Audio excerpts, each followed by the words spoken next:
Good evening. Don't worry, I didn't get that on wrong. No. Today we are learning the Maseches Taanis Daf Vav and only Daf Vav. I know it's supposed to be a blot and a half. I found out yesterday in New York that I have a big presentation tomorrow morning that I only found out about yesterday afternoon. So I spent most of my day doing that. I do like learning Torah, but I get it to a blot and a half. We did a blot today. We'll be Mir Hashem doing a blot. On Shabbos, the blot is very large, so we'll catch up over the course of the beginning of next week. And Mir Hashem, we'll get there. So we're starting on the top of Daf Vav. We're only going to learn one sugya, and the sugya is based on the pasuk that we say every night in Shema and every day in Shema about Yoreh u'malkosh ve'osafta deganecha. Yoreh and malkosh are different types of rains and maybe different times of rains. Let's see. The Gemara says on Daf Vav Amud Aleph, 4 lines down, Tanu Rabbanan, the rabbis teach us in a brisa, Yoreh. What does the pasuk mean when it says Yoreh? Not so much how do we define Yoreh, but why the word Yoreh? So says the Gemara, because maybe Shemora that it teaches us, Yoreh Mora that it teaches us, Shemora Sabrios Lahatiach Gargosein, it teaches people that they need to waterproof their roofs, or their roofs are not like our roofs, and even our roofs sometimes have leaks in them. Their roofs, they had to put a special layer on it, and they had to make sure to do that before the rainy season. And as well, Ulahachnis is Perosein, to bring in their fruit so they don't get ruined by the rain. Velasos Kol Tzorchehen, what we would call winterizing in our modern parlance. So they had to do the same thing. So maybe the word Yoreh meant, okay, everybody get ready for the winter season, for the rainy season. Davar acher, maybe another possibility about Yoreh, she marveh, from the word to saturate. It saturates the ground all the way down to the depths of the ground. Shene'emar, as the pasuk says, that the mounds that are kicked up by the plow, those should be raveh, they should be saturated. They should be enjoyable to the dirt.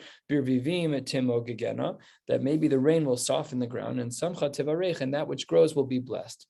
That's approach number 2. Approach number 3, davar acher yoreh. Another approach is not sheyoreh, but sheyored benachas ve'eno yored bezav. That when the rain falls, it falls gently and it doesn't fall bezav. And that's what the type of rain is. That is the rain of the yoreh. The Brisa has a problem with this. The Brisa says maybe eno yoreh ella. Maybe rain is different. Maybe it's not a soft rain, but ella shemashiras aperos. It's so strong that it tears fruits off of the vine. Umashtif has azraim, and it washes away seeds. Umashtif has hailanos, and it even can blow away trees. We're talking hurricane, typhoon type of rain. Really torrential. So Talmud Lomar, that's not the case. It has to be that the Yoreh is similar to the Malkosh, because Yoreh and Malkosh are in the same pasuk. So we assume that there's some type of equation, some type of level playing field between the two. Ma Malkosh Livracha, just like the Malkosh was a rain that was considered to be Livracha. So to Af Yor Livracha, so to the first rain also has to be that way. Says the Gemara, how do you know that? Oh, Eino Ella, maybe we should say, oh, Eino Malkosh, maybe Malkosh is also bad. Ella Shemapi Lesabatim, it will break houses down. Umeshaber Sailanos, it'll break trees. Umalas Haskoyin, and it'll bring a certain type of locust called Sikoyin. So Talmud Lomar, says the Gemara, no, we'll learn from Yoreh. But now we're getting cyclical. You can't learn Malkosh from Yoreh and Yoreh from Malkosh and Malkosh from Yoreh when none of them are inherently necessarily positive. But let's see what the Gemara's svara is. Talmud Lomar Yoreh, Mayor Levracha, Af Malkosh Levracha. Now the Gemara doesn't say this outright, but really this is what we would. This is cyclical. I know A is good because B is good, and I know B is good because A is good, but if you don't ever prove that A or B is good, then you don't have any information. And therefore the Gemara says, as we would say in our Hebrew language, Hadron Kushel. So the question goes back to the beginning, how do we know that anything is good? But Yoreh, Gufei Minolan, how do we know that Yoreh is something positive? So the Gemara says from a text proof, from a pasuk, that the Bnei Tzion will rejoice and they'll be happy with Hashem their God. Why? They gave us mora, play on words, for good things, for charity, for righteousness. In that first month, that is going to be so. That's how we see the mora and tzedakah, that's positive, and therefore we assume that Yoreh is positive, and then by association we assume that Malkosh is positive as well. And now we're going to see 3 brises in a row, and then we're going to dig into one of the 3 brises. Tanu Rabbanan. One of the brises teaches us that Yoreh, this first rain, is referred to as Yoreh, and that will be B'mar Cheshvan. So let's just keep track of the Jewish year. It's Tishrei Cheshvan, right? Is this past month, a month ago, that would have been that rain. We had a couple of good rains. So that's what the Gemara says, that it's Yoreh is going to be B'mar Cheshvan, and Malkosh, the Malkosh rain, when will that be? Ben Nisan, a couple months later. So that's going to be in Nisan. Ata Omer Yoreh b'mar Cheshvan and Malkosh b'Nisan. You want to say that Yoreh is in the month of Cheshvan and Malkosh is in the month of Nisan? Not so simple. Says the Gemara just about halfway down on Vav Amid Aleph. O Einu Ela Yoreh b'Tishrei Malkosh b'Iyar. Maybe it's earlier. Maybe it's in Tishrei and in Iyar. Talmud Lomar b'Ito. No, it has to be in its right time, and that is not the right time. The right time is in Cheshvan, and the right time is in Nisan. Says the Gemara, my Malkosh. This is a textual issue with the Gemara. It should say my Malkosh. That's at least how some of the Defusim Yeshanim have it. And that's what the Hagos V'Tzionim writes here. Bekisve Yad Nosaf my Malkosh Amar V'Chule. And that is what the Diktuke Sofrim writes here as well. Says the Gemara, my Malkosh. And what we're going to see is a few answers, each of which are a play on words of Mal and Kash. Malkosh. We're going to see plays on words. Amar Rav Nehiloi, Bar Idi, Amar Shmuel, Davar Shemal Kash Yosehen Shel Yisrael. Normally the word Shemal means to circumcise, obviously. Here it means to kind of cut or reduce, to lessen the Kushyosein, the stubbornness of the Jews, Shel Yisrael. What is this talking about? So let's take a look at Rashi. Rashi is toward the bottom of the page, 5 lines into the wide lines of Rashi in the middle of the line. Dibur Hamaschil, the Davar Shemal Kash Yosein Shel Yisrael. So how does this make the Jews better people? What does Rashi say? Shekeshe'enu Yored. When there is no rain, it was an agricultural world. It was as if the bank account dried up. Then Chozrin Yisrael B'tshuva. They saw that this was a direct reference from HaKadosh Baruch Hu that they need to change. They would do tshuva, umis anin, and they'd fast, ve'osin tzedakos. So that's what the Gemara means, is that when it didn't rain, the word malkosh was the type of thing that without it, it would have been mal kishyosan shel Yisrael. It would have made the stubborn Jew a little bit better. It would have removed the stubbornness. So that's answer number 1. Answer number 2, back in the Gemara halfway down, Debei Rabbi Shmuel Tana, Davar shememale tvua bekashieha. It would fill up the stalks with grains. Very good. So that's another one. So it's memale kashiyaha. It'll fill up the grains. Good. B'mas nisa Tana. We actually have a Mishnah that speaks about this as well. Davar shiur al hamalilos ve'al hakoshiam. It'll be something that's on the malilos and the koshiam. Again, malkosh, to play on the words again, which is 2 different parts of the stalk. One is the grain part, one is the stalk part. Very well. So that's brisa number 1 that we were going to see. And let's continue with the next brisa. Tana Rabbanon, the rabbis have taught us in a brisa, Yoreh b'mar cheshvan u'malkosh b'nisan, as we saw in the previous brisa, that the Yoreh rain is in Mar Cheshvan and malkosh is in Nisan. But the brisa questions that. Ata omer Yoreh b'mar cheshvan o einu ela b'chodesh kislev. Maybe it's in a different month. Maybe it's in the month of Kislev. Says the Gemara, that can't be. Talmud Lomar be'ito yoreu malkosh. Ma malkosh be'ito af yor be'ito. Each of them have to be in their appropriate times, and that's not the way that it's not in Kislev. It's going to be in the month of Mar Cheshvan. It's going to be in the month of Nisan. Skip the parentheses. Let's see the third brisa. And this one we're going to spend some time on, because unlike the brisa that we just saw, where Kislev was not an option for Yoreu Malkosh, we'll see in this brisa that according to the Chachamim, that it absolutely was, 2/3 of the way down. Tanya Idach, the brisa writes, Yoreh b'mar Cheshvan and Malkosh b'Nisan, that's Divrei Reb Meir. The previous 2 brisas as well, Divrei Reb Meir, Stam Mishnah ke Rabbi Meir, and this Mishnah is explicit like Rabbi Meir, but certainly the Stam one seemed to align with his shita, that everything is be'ito, everything is bezmanu, and that's going to be, the Yoreh is going to be in the month of Mar Cheshvan, and the Malkosh is going to be in the month of Nisan. But all of that is Reb Meir. But Chachamim, the rabbis teach us Yoreh b'Kislev, that the first one, Tishrei Cheshvan Kislev, that's now. We're in the month of Kislev right now. So that's totally different than the first shita. So says the Gemara, let's analyze Man Chachamim. Who is the shita of the Chachamim that says that Yoreh, that the reign of Yoreh is in the month of Kislev? So the Gemara answers, Amar Rav Chizda, Reb Yosihi. This is the shita of Reb Yosi.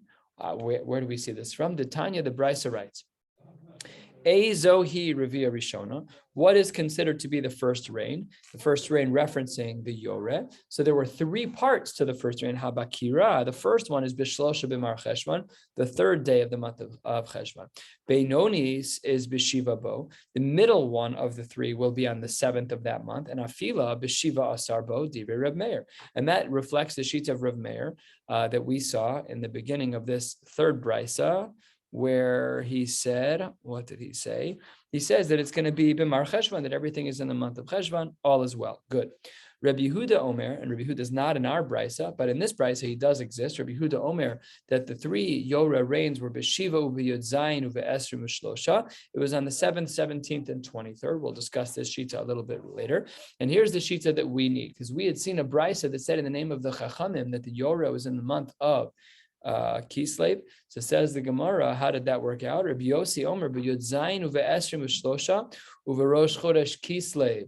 The 3 parts of the rain from the Yoreh, they started on the 17th, and then the next rain was on the 23rd, and then lastly it was going to be on Rosh Chodesh Kislev. And if at that time there was no rain, says the Gemara, v'chein hay Rabbi Yossi Omer. Rabbi Yossi also said, ein hayechidim mis'anin, no one should fast about the lack of rain ad sheyagia Rosh Chodesh Kislev, until we get to that point. Therefore, we see that Rabbi Yossi was really reflecting the shita of the Chachamim, that when we say that there's Yoreh, that it's in the month of Kislev as well. Amar Rav Chizda paskins for us, halacha ki Rabbi Yossi, that we would say that Yoreh is in the month of Kislev. All right, let's see how this plays out, because that's not so simple. The Gemara is going to deal with that shortly. But before that, 6 lines from the bottom on Vav Amud Aleph, the Gemara says, Ameimar masni lahadar Rav Chizda b'halishna. Meimar taught the statement of Rav Chizda a little differently, and he taught it on the following brisa. What does the brisa say? Bishlosha b'mar Cheshvan shoalin es hageshamim. On the 3rd day of Cheshvan, we start asking for rain. What was shoalin? What's the language of shoalin? So that's what we add in davening in Barei Chaleinu v'sein talu matar livracha. That date has passed, and we don't say that. We don't do that. We have a different custom, which is rooted in different Mari Makomos, because we wait till December 4th and 5th, which I can assure you the Gregorian calendar was not referenced in Maseches Taanis as to whether or not we chose totally different animal. We'll discuss that another time. But the Gemara says that according to the Tanakama, at least, that we are shoal and asagashamim, that we start asking for rain on the 3rd of the month of Cheshvan. But Rabban Gamliel says, Omer b'Shiva bo, on the 7th day. And here's where Rav Chizda said a psak. Omer Rav Chizda halacha ki Rabban Gamliel. Okay, that's what he said. That really, we made a mistake in our first version of Rav Chizda. We thought he said Rabbi Yossi, and that's not correct. Really, he said Rabban Gamliel, and we were talking about a different brisa. And 4 lines from the Gemara, continuing our understanding of Rabbi Yossi, the Gemara says, Keman oz lahadatanya. Who's the author of the following brisa? Reb Shimon ben Gamliel Omer. Reb Shimon ben Gamliel says, Geshamim sheyardu shiva yamim zeh achar zeh. If you have intervals of 7 days of rain, atamone bohen revia rishona vishnia vishlishis. Well, then you're able to count, but this is a very hard Gemara. I'm saying outright. Rashi, Tosfos, the Rishonim are all over the language here. You can even look in the footnote here in Oskatan Vav and Nagos V'Tzionim. There is a lot to talk about. It's either Rishona v'Shnia and then Shnia u'Shlishis. According to the Balei Tosfos, it's only Rishona and Shnia, not Shlishis. We're not referring to all the different rains. A big discussion here in the Rishonim that we don't really have time for. So, come on, who does this brisa go like? It goes like Rabbi Yossi. Amar Rav Chizda halacha ki Rabbi Yossi. Rav Chizda says, this seems to be where the initial Rabbi Yossi came from. The line that we saw earlier, the line that we saw 5 lines ago, that really should belong over here. Okay, so that's what the Gemara says, that we paskin like Rabbi Yossi in this case, and Rabbi Yossi, this seems to be like the shita of Rabbi Yossi. Now, Bishlama Revia, we understand the first rain of Rishona. The reason why we need to know when the first rain took place, the reason why we have to know at least halachically when we anticipate it. Why do we need to know that line in the sand? Because Lishol, we need to know when we're supposed to start saying V'sein talu matar livracha. We also need to know when Shlishi says when the 3rd rain is, because as Rabbi Yossi told us, that once they got to Rosh Chodesh Kislev and they didn't see any rain, they should start fasting. But why do we need to know the second one? Shnia lemai. Why is it? What was the halachic reason to try and figure out when we should anticipate that second rain? So says the Gemara, 4 possible answers. Again, the question we're asking is, why is it important to know when the second Yoreh rain is? And answer number 1 on the bottom line of Vav Amud Aleph is Amar Reb Zera l'Nedarim. The reason that we need to know when the second rain should take place is because of Nedarim. What is that referring to? Ditznan. The Mishnah teaches us, turning to the top of Vav Amud Beis. What is the Mishnah, right? Hanoder the hageshamim. If a person makes a neder until the rain happens, so then mishiyardu geshamim shnia. He's restricted until he sees the second rain of the Yoreh. So that's why if he makes a neder to not benefit from rain, then he has to wait until the first rain completes, and then the second rain starts, and then he's fine. So that's one possibility. The second answer of the Gemara on the second line of Vav Amud Beis is Reb Zvid Amar Lezesim in regards to olives. What in regards to olives? What circumstance do we need to know when the second rain of the Yoreh is taking place? Says the Gemara D'Tanan.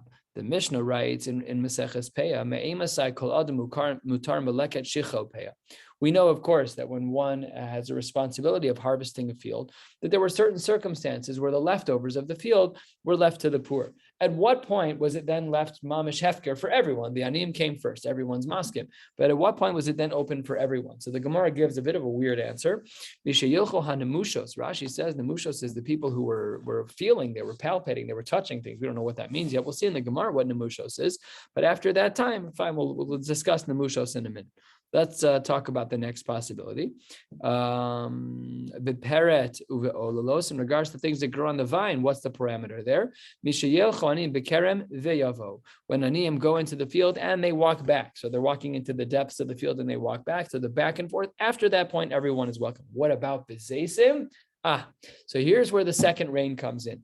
Bezesim mishatere revia shnia. This is the halachic reason, according to Rav Zvid, as to why we need to identify the timing of the second rain. Because only when that second rain starts is one allowed to take zesim that were part of a field of someone who they then had to relinquish to aniyim because of leket shecha and peah.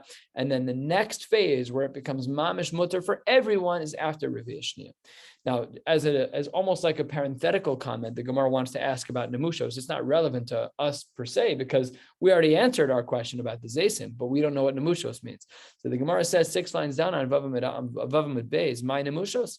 So Amar Rav Yochanan Sabe Da'azle Atigra. We're talking about the older people who would walk very, very slowly. They would walk with canes, and they were able to be more careful in what they were looking at. Maybe they'd use their canes to poke in the ground to see if they could find food. So that's what nemushos means. And Reish Lakish Amar, no, it's lakute basar lakute. It's someone who is doing a double take. They're walking the field twice. They're being very thorough. When you lose something in your house, sometimes you check the same drawer a few times. You're very thorough. At some point, you can fairly assume you're done. So here the Gemara says that when is it considered permissible for even the people beyond aniyim to walk the field?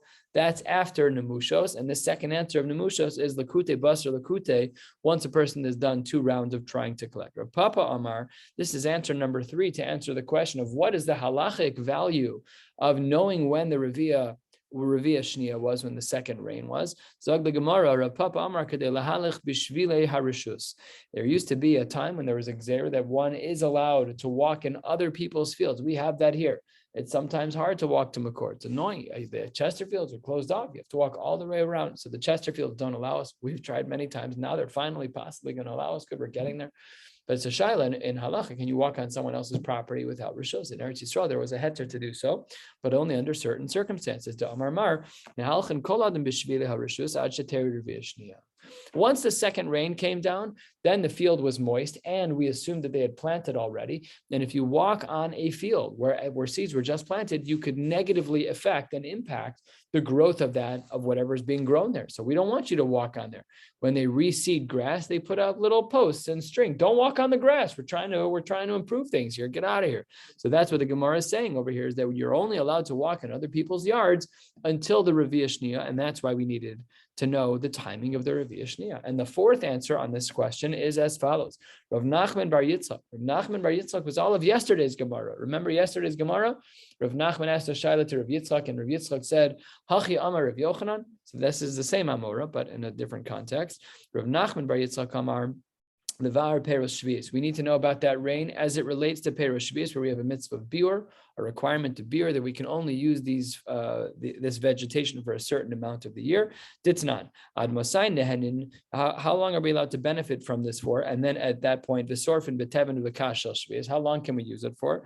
Ad sheteri revia shnia. So this is the fourth answer, that until that rain occurs, and that's going to be the line in the sand. My time. What is the reason that we need to stop using it? Because, says the Gemara, it's based on a pasuk. Tichsi, we're 3 lines before the very wide lines on Vav and Beis, and we're going to be stopping at the second line on Zayin and Aleph.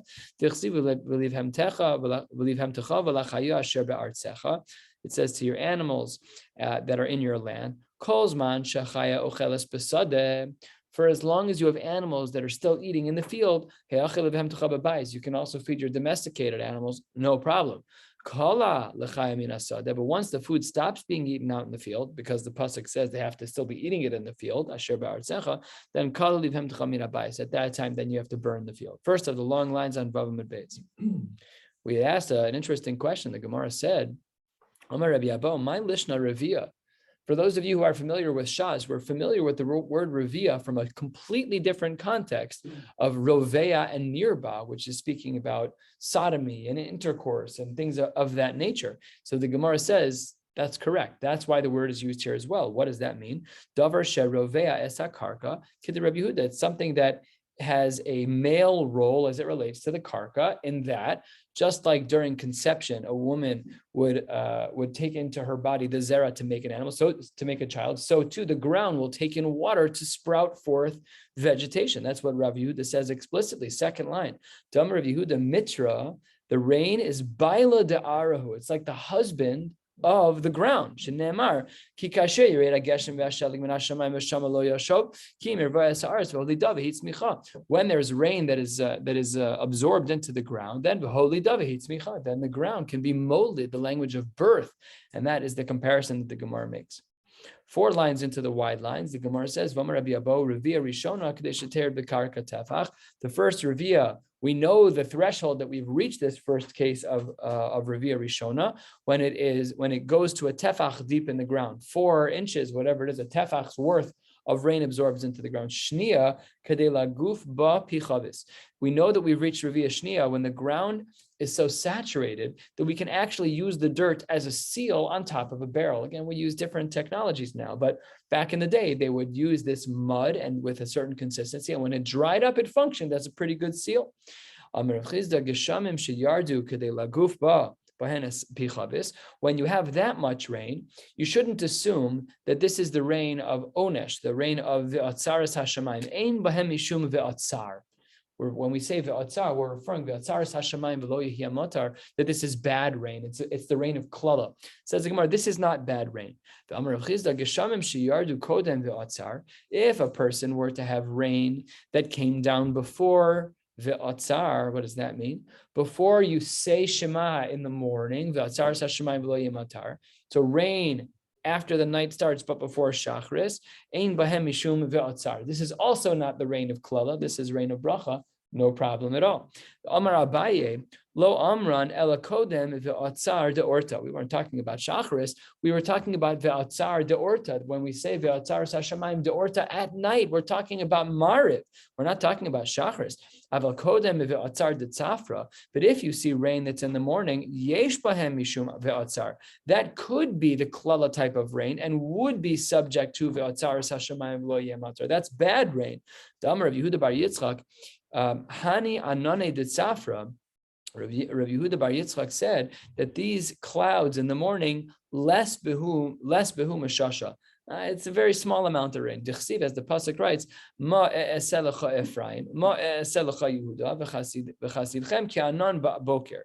It's such a small amount of rain, so that's a contradiction. We don't know which one it is. Is boker a problem or is boker not a problem? The rain before Shachris, is it problematic or not?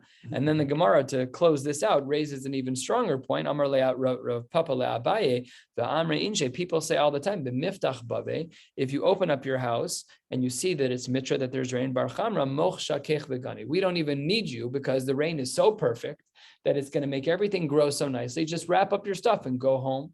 The market's not going to be good for you. Your prices are going to be so low because everyone's going to have enough supply in their own fields. Fine.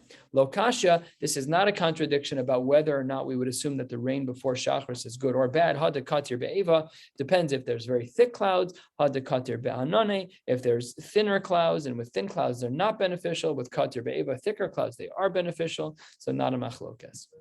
The Gemara continues with a connected sugya. Amar Rabbi Yehuda, Tava l'shata, it's a good year. The teves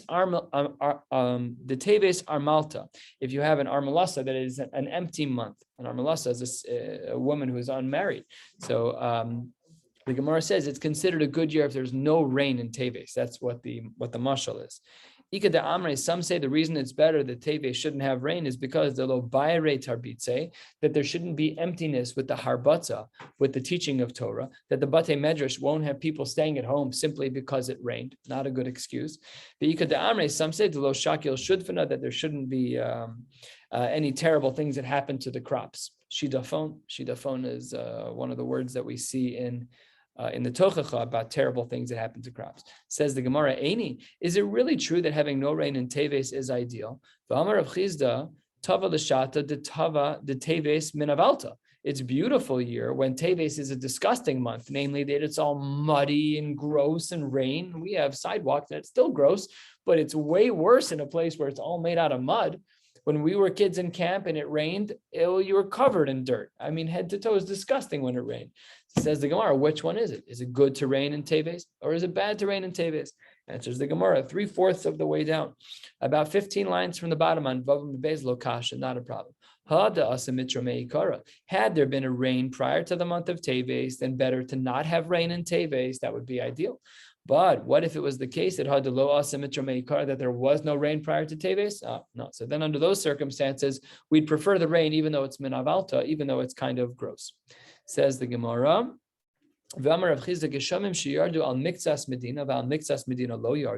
what happens if you live in the city of Chicago and 60645 gets a fair chunk of rain and 60659 doesn't get a lot of rain? Pick your zip codes. So it says the Gemara, Ein Bahem Mishum Ve'atzar. This is not the klala type of rain. It's not begeder ve'atzar hashemayim lo yematar. It's bracha rain. It's not klala rain. Says the Gemara, Eini. I'm not sure that's true. The pasuk says, I'm going to withhold rain for 3 months, the katzir for harvesting. I'm going to have the rain fall in one place. The al-ir achas on another city, lo amtir. Chelka achas tamtir. There's only going to be rain in one place. Rabbi Yehuda, what does he say about that? Rabbi Yehuda Marav, shtei and leklala. Both zip codes are bad. So on the one hand, you tried to tell me that when the rain only falls on a part of a city, that's not begeder ve'otzaris hashamayim. Yet here we see from the pasuk and from the Yehuda Marav that it is problematic, that it is considered a klala for both places. But when there's way too much rain, you're right that it's a klala. That's what the pasuk was referring to. And ha'da'asa kidmi boile, and the other is where the rain comes in the right amount. That was Rav Chizda who said, "Ein bohem mishum ve'otzar." Depends on the volume of the rain. And the brisa, not a brisa, but a comment from Rav Ashi. Rav Ashi de kanami d'chsiv tamtar tehei makom matar. That it should be the right amount of rain. Shmamina, that when it's the right amount of rain, even if only part of the city got it, no problem. The part of the city that got the good amount of rain can support the city with its crops that didn't get the right amount of rain. Last sugya of the day. We're 6-7 lines from the bottom. What is the bracha on rain? My mevarich. Says the Gemara, Amar Rabbi Yehuda, Amar Rav, Rabbi Yehuda Rav says as follows. Let me just look up one thing here. Yes, I did. Thank you. That's good. That's a good piece of Gemara too. It says the Gemara, one line above, Amar Rabbi Abo. Thank you for telling me that. How do we, from when do we start to make a bracha on the rain? Says the Gemara, what is this talking about?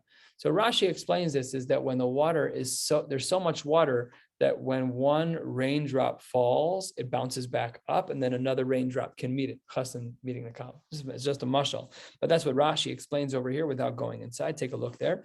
Rashi has a couple of pshatim. I think that's where Rashi has a couple of pshatim. Yeah, I think so. Yeah, that's correct. Anyways,